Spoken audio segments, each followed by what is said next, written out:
The blizzard hit Detroit like a sledgehammer.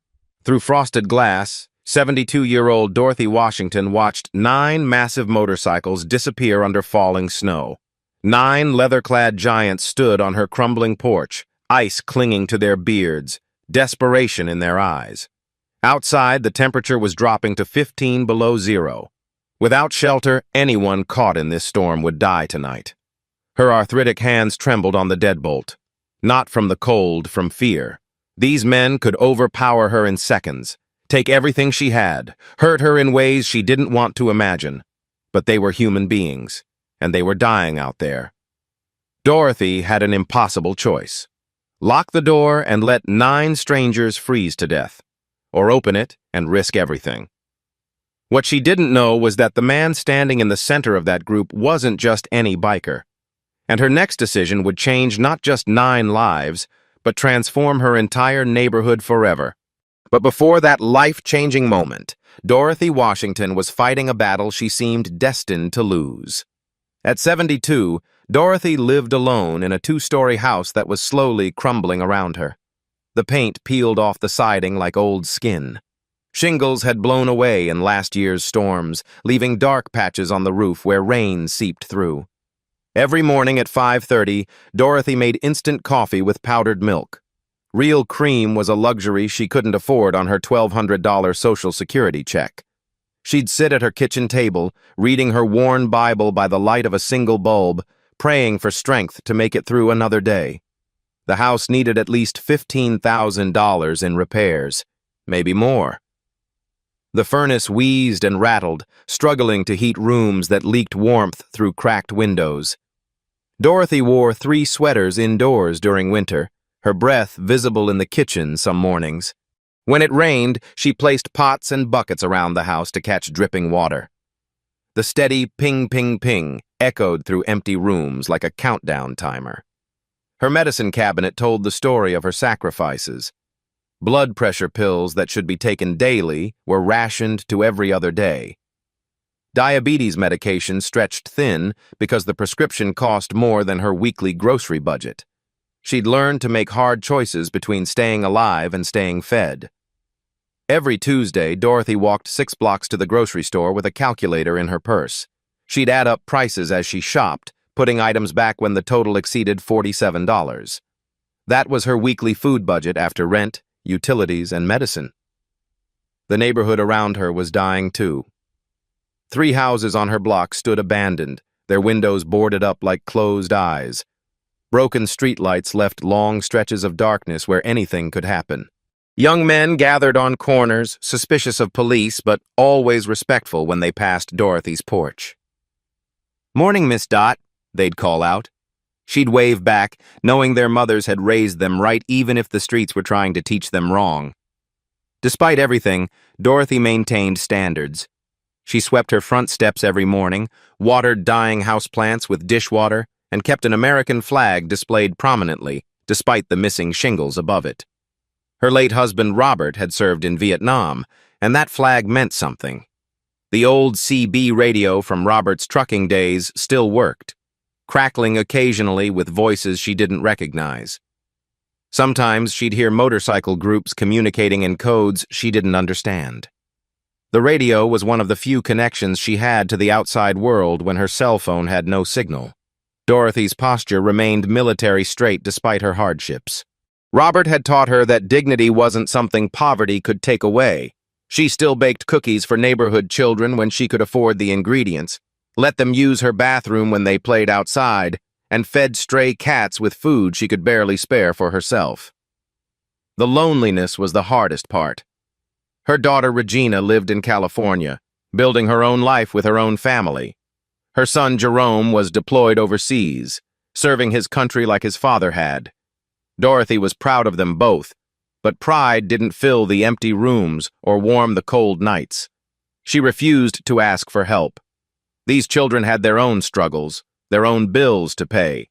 She wouldn't become a burden, wouldn't guilt them into sacrificing their futures for her comfort. Some mornings, Dorothy would stand at her kitchen sink, looking out at the broken neighborhood, and whisper the same prayer. "Lord knows I've made it this far." Just need to make it through another winter. The house may be falling down, but I'm not. Her neighbors had learned to keep their distance, not because Dorothy was unfriendly, but because she had standards. She called the police when drug dealers set up shop too close to the elementary school. She reported loud parties that kept working families awake. She maintained her property even when everyone else had given up. They thought she was difficult. They didn't understand she was fighting for something bigger than herself. This neighborhood had raised 5 children. Every sidewalk crack held memories of scraped knees she'd bandaged. Every tree had shaded birthday parties and barbecues when times were better. Dorothy sorted her pills into a weekly container each Sunday, making them last as long as possible. She'd learned which medicines were absolutely necessary and which ones she could skip when money was tight. Her body ached constantly, but complaints wouldn't pay the bills. The CB radio crackled more frequently lately, picking up transmissions from groups that seemed organized, disciplined. Sometimes she'd hear fragments, road conditions, welfare checks, community service. It reminded her of Robert's old trucking buddies, looking out for each other on long hauls. But that was a different world, a world where people still believed in helping strangers, where a man's word meant something, where service to others mattered more than service to yourself.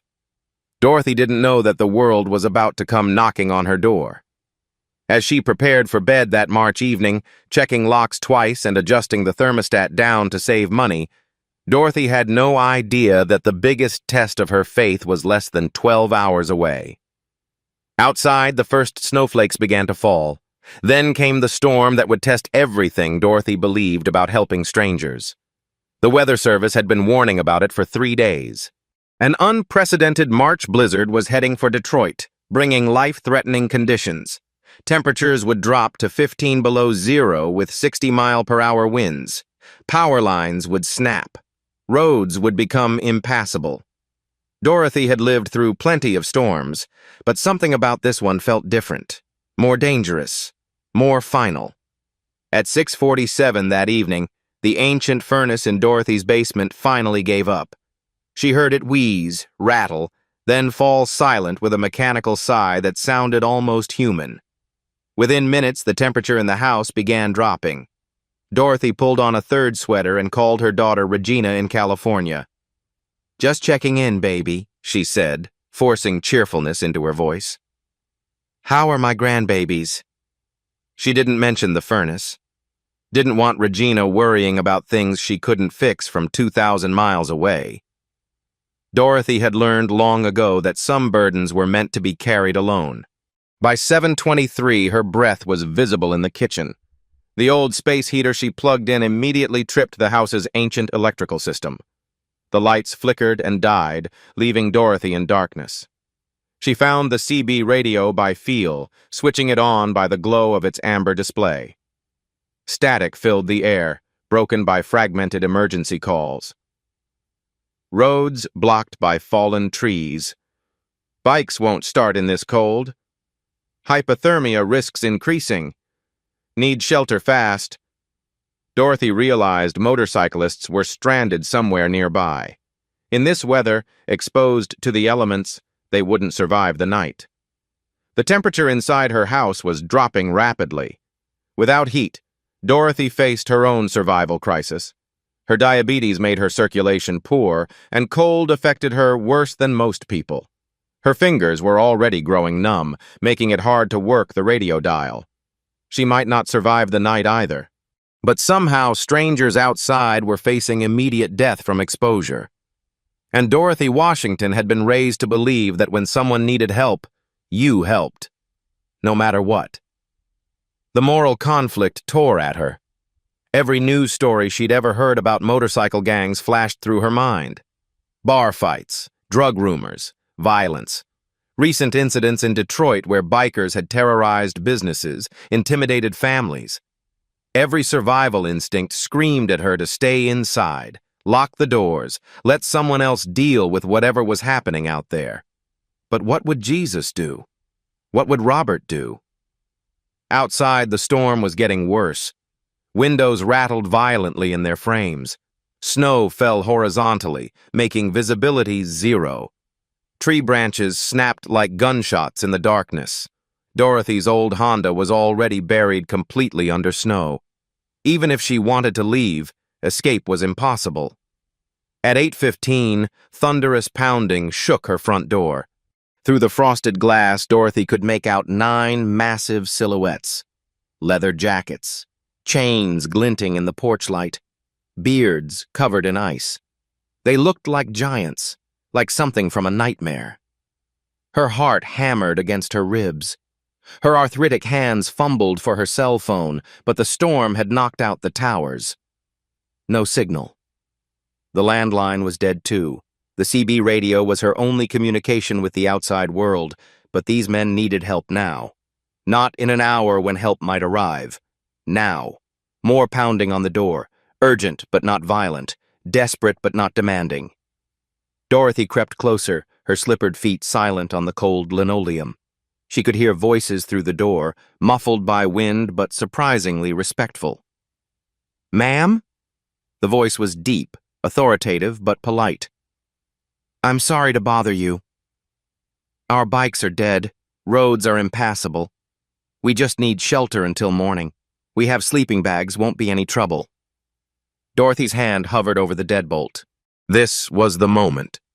Turn away 9 human beings and let them freeze to death, or risk everything to save them. She thought about Robert, somewhere beyond the stars, watching. What would he say if she let people die when she could have saved them? She thought about her faith, all those Sunday sermons about Good Samaritans and loving thy neighbor. Did that only apply when thy neighbor looked like you, talked like you, dressed like you? The wind howled louder. The voices outside were growing weaker, more desperate. These weren't just strangers anymore.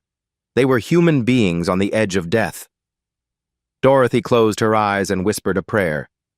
"Lord, if this is how I go, let it be helping others." Her hand reached for the deadbolt. But what she was about to discover would change everything she thought she knew about the men standing on her porch. What happened next went against every survival instinct, but revealed who Dorothy really was. The deadbolt clicked open. 9 giants filed through her doorway, stomping snow and shaking ice from their beards. But instead of chaos, Dorothy witnessed something unexpected. Military precision. "Thank you, ma'am," the leader said, removing his helmet to reveal gray hair and weathered features. "We won't forget this kindness." "Kitchen's the warmest room," Dorothy managed, her voice steadier than she felt. "I'll make coffee." The bikers moved with organized efficiency. No shouting, no disorder. The leader's voice cut through the group like a command. "Sound off. Any injuries?" "Frostbite on fingers, Sergeant." "Nothing serious." "All good here? Ready for orders?" Dorothy paused. "Sergeant?" These men responded like soldiers, not gang members. They arranged their sleeping bags with mathematical spacing across her living room floor. When Dorothy offered her couch, they refused in unison. "You keep your comfort, ma'am. We're used to sleeping rough." The leader organized them into duties without being asked. 2 men examined her dead furnace with flashlights. Others checked her smoke detector batteries.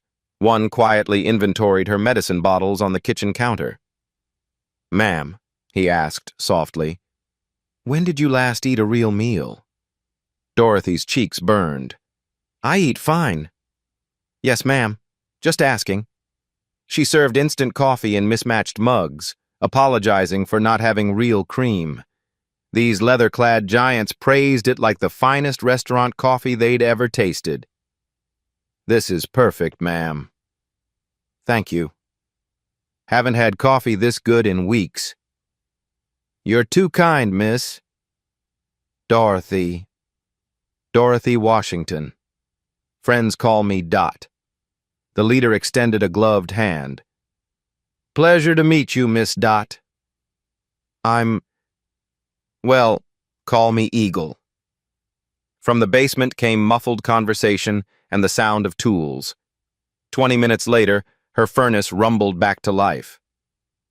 "Igniter was shot," one of the mechanics reported to Eagle. "Jerry-rigged something temporary. Should hold till she gets proper parts." Dorothy felt warmth flowing through the vents for the first time in hours. "How much do I owe you?" "Nothing, ma'am. Just neighbors helping neighbors." Eagle organized a watch schedule while Dorothy prepared what food she had. Canned soup stretched with extra water, crackers that weren't too stale. The men shared military rations from their packs, insisting Dorothy eat first. "Ma'am, you take the good stuff. We're used to eating anything." As the night deepened, Dorothy's fear transformed into something else. Curiosity. These weren't the dangerous criminals she'd imagined. They spoke quietly among themselves, using terms she recognized from Robert's army days. Perimeter secure. All quiet. Next watch in 2 hours. One man stood guard by the front window while others slept. When Dorothy got up at 3 a.m. for her medication, she found Eagle sitting alert in the darkness. "All quiet, ma'am," he whispered. "Rest easy. We've got you covered." For the first time in 3 years, Dorothy felt completely safe in her own home. Dawn came gray and cold, but the storm was breaking. Eagle woke his men with quiet efficiency. They cleaned Dorothy's floors better than she'd cleaned them in months, packed their gear with military precision. Every man thanked Dorothy personally before leaving. No loud voices, no crude language, just genuine gratitude from what appeared to be genuinely good men. Eagle approached last, pulling a thick envelope from his jacket. "Miss Dot, this is for the furnace repair, utilities, whatever you need." Dorothy pushed it back firmly. "I didn't help you for money." His eyebrows raised. Clearly, he wasn't used to refusal. "Ma'am, most people would have—" "I'm not most people." Dorothy's voice carried quiet dignity. "You're good men?" "I can see that now. That's enough payment." Eagle studied her face like he was memorizing it. "What's your full name, ma'am?" "Dorothy Washington. Why?" Instead of answering, he pulled out a business card, hesitated, then put it away. From his pocket, he produced a small metal keychain with an Eagle logo and letters underneath. MCVET. "My call sign," he said. "Anyone bothers you, show them this." Anyone at all. Dorothy didn't recognize the significance, but she accepted it gracefully. Eagle also handed her a folded piece of paper. "My personal number. Anything, and I mean anything you need, you call me." "I don't expect anything," Dorothy replied. "Just be safe out there." "Ma'am, you don't understand." Eagle's voice carried weight she didn't recognize. "In our world, debts get paid. Always." "No debt," Dorothy insisted. "Just neighbors helping neighbors." What happened next surprised everyone, including Dorothy. Eagle snapped to attention and delivered a full military salute. Sharp, precise, perfect. The other 8 men immediately followed suit, saluting Dorothy Washington like she was a commanding officer. Dorothy stood confused but deeply touched by the gesture. She didn't understand what it meant, but she felt its importance. "Ma'am," Eagle said, lowering his salute, "you saved 9 lives last night. In our world, that matters. That means everything. I just did what anyone would do." "No, ma'am. You did what heroes do. The bikes started immediately. They'd somehow fixed them during the night while Dorothy slept." Each man waved as they rode away, engines rumbling in formation down her quiet street. Dorothy stood on her porch, watching them disappear, holding the keychain and phone number. The house behind her was warm. Her floors were clean. Her furnace worked. But something had changed in Dorothy, too. For the first time in years, she felt connected to something bigger than her own survival. She looked at the keychain again. MCVET. What did that mean? And why had they saluted her like a soldier? Dorothy filed the phone number in her Bible and went inside to make real breakfast. She had a feeling she was going to need her strength for whatever came next, because something told her this wasn't over. Something told her it had only just begun. She had no idea that refusing their money would lead to something far more valuable than cash could ever buy. After the bikers disappeared down her street, Dorothy returned to her warm kitchen with questions spinning through her mind. The keychain felt heavier in her palm than its actual weight. The business card Eagle had almost given her. Why had he changed his mind? The morning light revealed just how thoroughly these men had cleaned her home. Floors scrubbed spotless, windows wiped clear. Even her old coffee pot gleamed like new. They'd left behind small improvements everywhere. A loose cabinet handle tightened, a wobbly table leg secured, batteries replaced in her smoke detector. Most telling of all, they'd stacked firewood by her back door wood that definitely hadn't been there before. Where did it come from? When had they found time to gather it? Dorothy examined the keychain more closely. The eagle design was intricate, professional. Below it, those mysterious letters, M-C-V-E-T. The metal was high quality, like something official, something earned. She tried to remember everything about their departure, the way they'd stood at attention, the precision of their salutes. How Eagle had said, "In our world, debts get paid." What world was that? Dorothy made herself a proper breakfast for the first time in months. Real eggs instead of stretching one into 2 meals. Toast with actual butter instead of margarine. The furnace hummed steadily, filling her house with blessed warmth. As she ate, fragments of their conversations replayed in her memory. "Sound off any injuries?" "Sergeant, all good here. Perimeter secure. We've got you covered." Military language, not gang slang, not criminal code words, the precise terminology Robert had used during his Army years. Dorothy pulled out her worn photo of Robert in his Vietnam uniform. Same bearing, same quiet confidence, same automatic respect for others. Had these men served too? She studied the phone number Eagle had given her. Area code 313 local. But something about the way he'd written it seemed formal, official, like a military contact card. The more Dorothy thought about it, the more questions multiplied. These weren't ordinary bikers. The equipment was too good. The organization is too tight. The respect is genuine. And that salute. Dorothy might not know much about motorcycles, but she knew military protocol. You didn't salute civilians unless they'd earned it somehow, unless they were family of those who'd served, unless they were something special. Dorothy's phone rang. Regina called from California. "Mom, are you okay?" "The weather service says Detroit got hit hard." "I'm fine, baby." "The furnace is working, and the house is warm." "Thank God, I was worried sick." "Power outages, road closures. How did you manage?" Dorothy hesitated. How could she explain what had happened? 9 leather-clad strangers who turned out to be gentlemen? A night that changed her understanding of human nature? "Some neighbors helped out," she said finally. "Good people when you need them." "Neighbors?" "Mama, you always said nobody on that street cared about anybody." Maybe I was wrong about that. After hanging up, Dorothy sat quietly in her warm kitchen. For 3 years, she'd felt abandoned by the world. Forgotten. Invisible. Last night, 9 strangers had treated her like family, like she mattered. They'd asked for nothing except shelter. When offered payment, Eagle had looked genuinely confused by her refusal. Most people expected something in return for kindness, but Dorothy Washington had learned long ago that real kindness expected nothing back.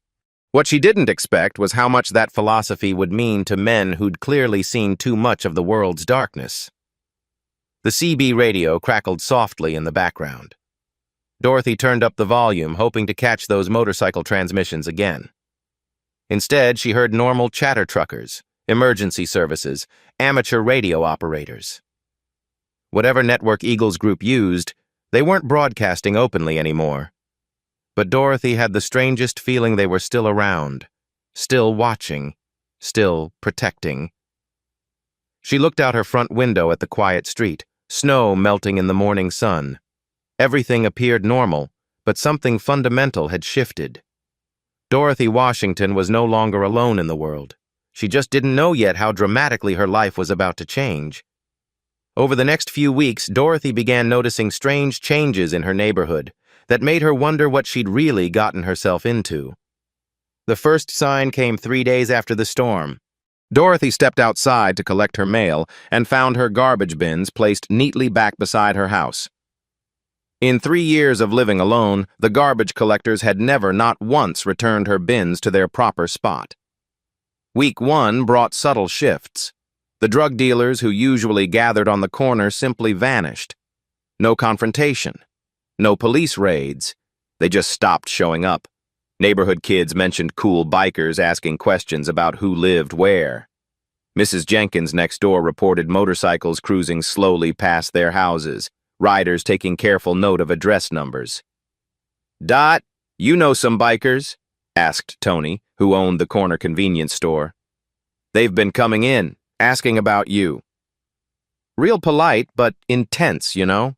Like they're checking on something. Dorothy's mail carrier, a chatty woman named Brenda, mentioned the same thing during her Tuesday delivery. "Miss Dorothy, there's been motorcycles around here asking about your address. Not threatening or nothing, just making sure they know where you live. Everything okay?" Week 2 escalated the mystery.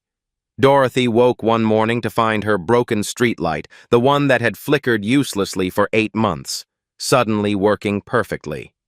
When she asked the city utilities department, they had no record of a repair order. Someone had shoveled her walkway after Tuesday's snowfall. Dorothy never asked for help, and she'd been inside all morning. The work was professional, thorough, like someone who took pride in the job. Groceries appeared on her porch Wednesday evening. Quality food, real cream, fresh bread, actual butter. A handwritten note said simply, "From grateful friends." No signature. The CB radio became more active, crackling with coded transmissions Dorothy was starting to recognize. "Eagle's Nest secure. Mama Bear's location confirmed. Perimeter check complete. Mama Bear." Dorothy had a growing suspicion they were talking about her. Thursday's local news featured a story about community service projects around Detroit. The reporter mentioned a Veterans Motorcycle Club organizing neighborhood cleanups and safety patrols. Dorothy glimpsed a familiar logo in the background footage, an eagle symbol she'd seen before. She checked her keychain. Same eagle, same professional design. Friday morning brought the most telling evidence yet. Dorothy found a small American flag planted in her front garden, positioned perfectly to catch the morning sun. She hadn't put it there. None of her neighbors admitted to the gesture. But someone had chosen that spot deliberately. Someone who knew what that flag meant to a military widow. The pieces were forming a picture Dorothy was almost afraid to complete. These weren't just grateful strangers keeping an eye on her. This was organized protection from people who understood service, sacrifice, and honor. The question wasn't whether they were watching over her anymore. The question was, who exactly had she helped that night? When Dorothy finally made that phone call, she discovered the truth that would change everything she thought she knew about the men she'd saved. 3 weeks after the storm, Dorothy sat at her kitchen table with Eagle's phone number in her trembling hands.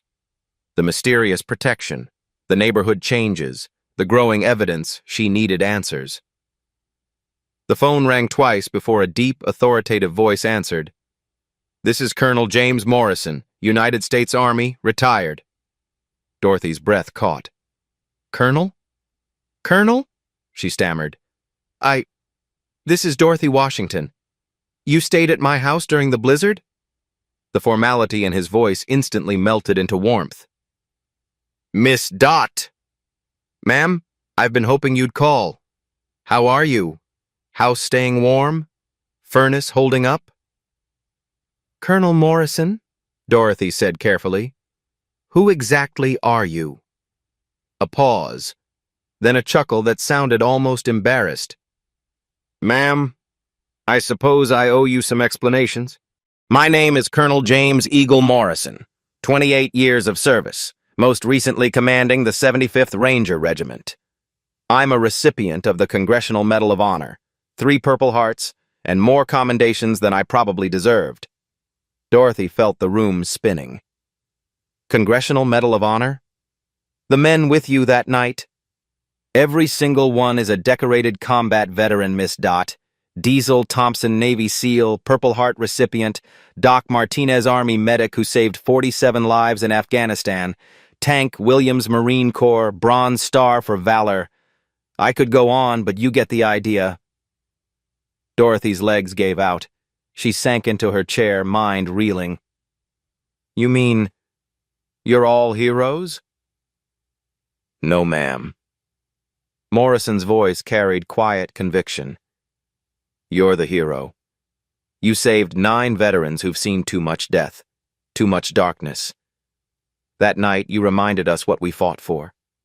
The pieces crashed together in Dorothy's mind. The military precision, the discipline, the respect, the salutes. The Motorcycle Club. MCVET stands for Motorcycle Club Veterans, Miss Dot.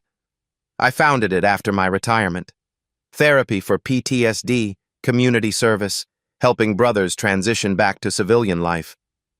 We ride together, serve together, heal together. Dorothy's voice was barely a whisper. Why didn't you tell me? Ma'am, we've learned that some people treat us differently when they know our service records. You helped us because we were human beings in need. That meant everything. Morrison's voice grew serious. Miss Dot, I need to tell you something else. After that night, I did some research on you. Your husband, Robert Washington, served in Vietnam, 1967 to 1969. Army mechanic, Good Conduct Medal, honorable discharge. Yes, but how did you... Ma'am, he served with my mentor, Sergeant First Class William Bull Martinez. Doc's father, actually. Your Robert saved Bull's life during the Tet Offensive. Fixed his damaged vehicle under enemy fire, got him to medical aid in time. Dorothy's hands flew to her mouth. Robert had never talked about specific incidents from the war. Ma'am, Bull Martinez trained me, shaped me into the soldier I became. Without him, I never would have survived my first deployment, let alone earned the respect of my men. Your husband saved the man who made my career possible. Tears streamed down Dorothy's face. Robert never said. Good men rarely do, Miss Dot. But heroes recognize heroes. That night at your house wasn't a chance. It was Robert's spirit working through you, taking care of his military family. Morrison continued, his voice thick with emotion. When we saluted you, we weren't just thanking you for shelter. We were honoring Robert's widow, showing respect for a family that sacrificed for this country. I never knew, Dorothy whispered. There's more, ma'am. That protection you've been noticing? 847 veterans across 3 states now consider you family, not just because of that night, but because of what Robert did 56 years ago. Dorothy could barely process the scope of what she was hearing. Miss Dot, we've been watching your 6th That's military talk for covering your back because you've always been one of us. You just didn't know it. The CB radio crackled in the background, as if responding to Morrison's words. Dorothy finally understood those coded transmissions. Eagle's nest is secure, she said softly. Yes, ma'am. That's you. You're our Eagle's nest, our safe harbor. Every veteran in the network knows your address, your situation, your importance to our brotherhood. Morrison's voice carried promise and protection. Ma'am, you'll never want for anything again. Not because we owe you a debt, though we do, but because you're family. You've always been family. Dorothy understood now why the neighborhood felt safer, why dealers disappeared, why her needs were mysteriously met. She wasn't just under protection, she was under the care of a military family that spanned the entire Midwest. That salute, Dorothy said, remembering. Full military honors, ma'am.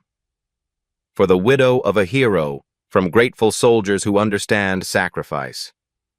Dorothy looked out her window at the quiet street, seeing it with completely new eyes. The American flag someone had planted in her garden, the careful attention to her property, the respectful distance that still conveyed absolute security. "Colonel Morrison," she said finally, "what happens now?" His answer would change her life forever. "Now, Miss Dot, we take care of our own, and you've got 800 sons who'll die before letting harm come to you." Dorothy Washington, who had spent 3 years feeling forgotten by the world, discovered she was surrounded by a family she never knew existed. The story was just beginning.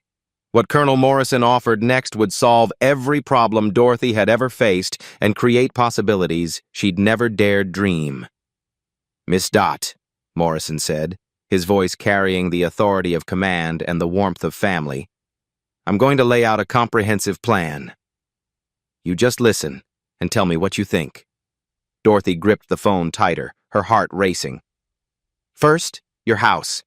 My construction company, it's veteran-owned, employs 47 former service members, is going to completely renovate your home. New roof, furnace, electrical system, plumbing, accessibility features for aging in place. We're talking about $78,000 worth of work, all donated materials and labor." Dorothy's breath caught. "Colonel, that's too much." "Ma'am, let me finish. You'll stay in the guest house on my property during renovation. 6 weeks, everything provided. My wife Sarah has already prepared the room and can't wait to meet you." Morrison continued with military precision. "Second, I discovered you've been rationing medications. I had our VA benefits specialist, that's Tank Williams, the Marine you met, research your case. Miss Dot, you're entitled to widow's benefits you never knew about. $2,847 a month, plus $68,000 in retroactive payments dating back 3 years. Dorothy's legs went weak. That much money would change everything. The VA medical benefits cover all your prescriptions, dental care, vision care, even transportation to appointments. We've got volunteer drivers throughout the network. You'll have a personal advocate, that's Doc Martinez's sister, Elena. She's a retired VA administrator who knows every program available." "But how is this possible?" "Ma'am, Robert earned every penny of these benefits for you. The system failed to inform you properly when he passed. We're just making sure you get what's rightfully yours." Morrison's voice grew warmer. "Third, we'd like to offer you an official position. Den mother for the motorcycle club. $500 a month salary, plus an honorary title that means everything to us. Your house becomes our community support center." Dorothy felt tears starting. "What would I do?" "What you're already doing, Miss Dot. Take care of people who need taking care of. We'd hold weekly dinners at your house, you cook for whoever shows up. We provide all groceries and cleanup help. Counseling sessions for veterans struggling with civilian life. Community meetings to coordinate neighborhood safety." The scope was overwhelming. Dorothy tried to process it all. "There's more," Morrison continued. "Sarah discovered you never finished high school because you got married young and started raising babies. We've arranged for you to complete your GED, then enroll in a 3-month peer counseling certificate program at the community college." Dorothy's voice was barely audible. "At my age?" "Miss Dot, you've got more life experience and natural wisdom than most college graduates. We need someone who understands struggle, who's earned respect through character, not credentials." Morrison paused, letting the weight settle. "Your renovation includes a memorial corner honoring Robert's service, with his photos and medals displayed properly. The basement becomes a meeting space for veteran support groups. The backyard gets a garden restoration. Sarah tells me you love flowers." "How did she know that?" "Because good people recognize good people, ma'am. And because we've been paying attention to what makes you happy." The offers kept coming. "We're organizing a surprise reunion with your family. Paid flights for Regina and the grandchildren from California. Jerome gets emergency leave from his deployment. For the first time in years, you'll all be together, and they'll see the renovated home." Dorothy was crying openly now. "This is too much. I never asked for anything." Miss Dot, the best people never do ask. That's exactly why they deserve everything. Morrison's tone became serious. There are legal protections, too. We've established a trust fund ensuring your security forever. Veteran lawyers protecting your interests. Medical power of attorney network if you ever need care. Will and estate planning securing the house for your family. But what if something happens to you, Colonel? Ma'am, this network spans 3 states and includes active duty military, police officers, firefighters, EMTs, federal agents. All veterans. All committed to the Brotherhood. If something happens to me, 846 others pick up the responsibility. Dorothy looked around her kitchen, imagining it filled with people who needed family as much as she did. The community impact goes beyond your house, Morrison continued. We're buying the abandoned property next door, turning it into transitional housing for homeless veterans. Crime rates are already dropping because of our presence. Other neighborhoods are requesting similar programs. His voice softened. Miss Dot, you showed us what honor looks like in civilian clothes. You reminded 9 broken soldiers that good still exists in the world. Now, let us show you what gratitude looks like in action. Dorothy thought about Robert, wondering if he could see this moment from wherever heroes go when they die. Your husband would be proud as hell, Morrison said, as if reading her thoughts. And frankly, ma'am, we're all proud to call you family. The silence stretched as Dorothy processed the magnitude of what was being offered. Complete financial security, a home restored to beauty, medical care without worry, most importantly, a purpose that mattered, and a family that would never abandon her. What do you say, Miss Dot? Will you let us take care of our own? Dorothy's answer would determine not just her future, but the future of everyone whose life she would touch in the years to come. 6 months later, Dorothy's neighborhood had transformed beyond recognition, and so had Dorothy herself. The Victorian house that once leaked and creaked now stood as the crown jewel of the block. Fresh paint gleamed white with navy blue trim.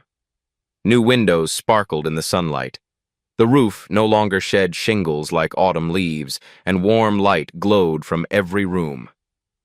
Dorothy's street had become something from a different era. Veteran families moved into renovated houses where drug dealers once operated. The empty lot sprouted a community garden where neighbors grew vegetables to share.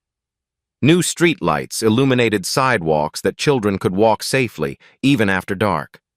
The numbers told an incredible story. Neighborhood crime rates dropped 67% in 6 months. Property values increased 34% as families discovered a place where community meant something again. Local businesses reported 28% revenue increases as veteran families spent money locally, supporting their neighbors. Dorothy herself looked like a completely different woman. Proper nutrition and health care had helped her lose 30 pounds of stress weight while gaining energy she hadn't felt in years. Her new wardrobe gifts from the Veteran Wives Organization replaced the worn house dresses with colorful outfits that matched her renewed spirit. At 72, Dorothy was enrolled in community college, maintaining a 3.8 GPA in her peer counseling certificate program. She studied at the kitchen table where she'd once counted pills and stretched grocery budgets, now surrounded by textbooks and veteran family photos. Her daily routine had transformed completely. 6 a.m. brought coffee with Colonel Morrison on her front porch, planning community activities. 8 a.m. meant online classes, where Dorothy's life experience proved more valuable than any textbook. 10 a.m. brought tutoring sessions with neighborhood children who now called her Grandma Dot. Afternoons were devoted to her new role as certified peer counselor. Veterans drove from across the state to talk with Dorothy Washington, the widow who understood loss, struggle, and finding hope in darkness. Her basement counseling space stayed booked weeks in advance. The media attention had been overwhelming at first. Local news featured Dorothy's story as the grandmother who united a community. National veteran magazines ran cover stories about her work. Documentary crews followed her daily routine, amazed by the ripple effects of one night's kindness. Hollywood producers had called about movie rights. Dorothy was considering their offer, but only if proceeds funded veteran housing programs in other cities. Everything she touched now seemed to multiply into opportunities for others. The Sunday dinners had become legendary. Dorothy's kitchen served 50 to 60 people every week. Veterans, their families, neighbors who needed community, college students studying for finals, elderly residents who had no one else. The dining room Morrison's crew had expanded, now buzzed with conversation in 3 languages as the neighborhood diversified with new families. Her influence extended far beyond Detroit. 12 other cities had implemented similar programs, pairing veteran motorcycle clubs with isolated military widows. Dorothy consulted on each program, sharing lessons learned from her experience. Morrison's construction company had grown to employ 89 veterans, using Dorothy's house renovation as a model for community rebuilding projects. The waiting list for their services stretched 6 months, but priority always went to military families in need. The personal relationships flourished most of all. Weekly video calls with daughter Regina had evolved into monthly visits as grandchildren competed to spend summers with Grandma Dot. Jerome's deployment ended early, and he'd moved back to Detroit to help coordinate veteran services, working directly with Morrison's organization. Dorothy's house had become the unofficial emergency shelter for the entire neighborhood. When storms hit, families knew they could find safety, warmth, and hot coffee at Miss Dot's place. Her guest rooms stayed occupied by veterans transitioning to civilian life, students saving money for college, and families rebuilding after setbacks. The CB radio now coordinated a network of community volunteers. Morning check-ins ensured elderly residents were safe. Evening reports tracked neighborhood security. Dorothy's voice had become the calm center of a communication web spanning 3 counties. Recognition followed recognition.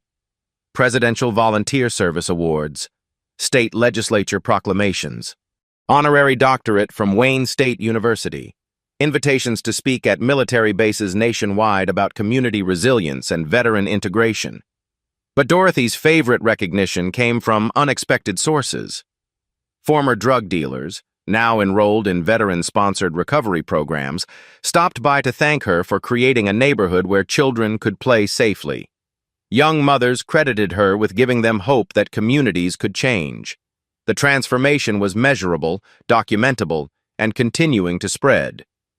What started with 9 frozen bikers had become a movement that proved ordinary kindness could create extraordinary change. Dorothy Washington had become exactly what she'd always been, a woman who opened her door when someone needed help. The difference was, now the whole world was watching and learning from her example. 1 year later, Dorothy faced another knock on her door during a storm and proved that some things never change. March 15th, exactly 1 year after 9 frozen bikers had changed her life forever. Another blizzard swept through Detroit, bringing the same bone-chilling winds and blinding snow.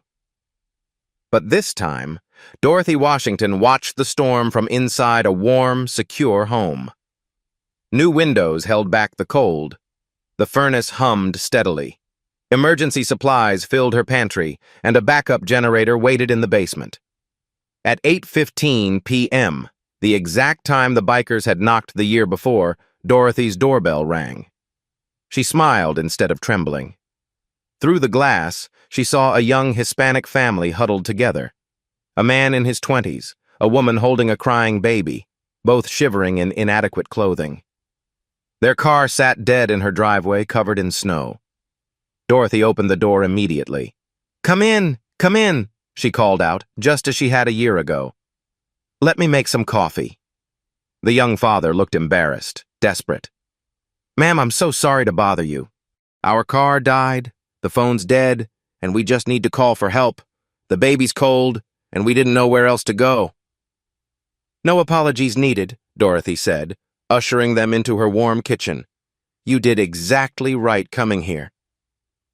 As she prepared hot chocolate and sandwiches, Dorothy learned their story. Miguel had recently been discharged from the army after 3 tours in Afghanistan, struggling with PTSD and civilian adjustment. His wife, Maria, was finishing nursing school while caring for their premature baby who needed specialized medical attention. They were moving to Detroit for a VA job opportunity, a fresh start in a new city where they knew no one. Within an hour, Colonel Morrison arrived with a mechanic. The veteran network mobilized automatically, offering immediate assistance. Miguel would start work with Morrison's construction company on Monday. Maria would have study space for her nursing finals. The baby would receive care through the veteran medical network. By midnight, the family had keys to a small apartment 2 blocks away, fully furnished by veteran volunteers. Miguel stared in amazement at the instant community that surrounded him. "How can we ever repay this kindness?" Dorothy smiled, the same response she'd given Morrison a year ago. "Just help the next person who needs it. That's how kindness grows." As the family settled safely in their new home, Dorothy returned to her kitchen. She looked at Robert's photo on the mantel, surrounded by pictures of her extended veteran family. "We did good, didn't we, baby?" she whispered. Through the window, she watched Morrison's crew clearing the family's driveway. The CB radio crackled with check-ins from veteran patrols across the city.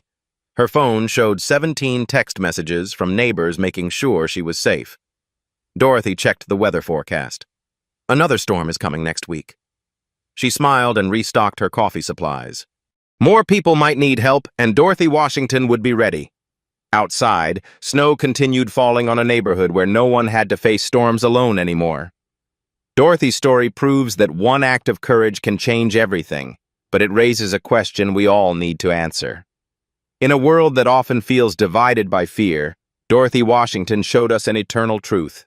Kindness is the strongest force in the universe. 9 terrified veterans found more than shelter that night. They found their purpose again.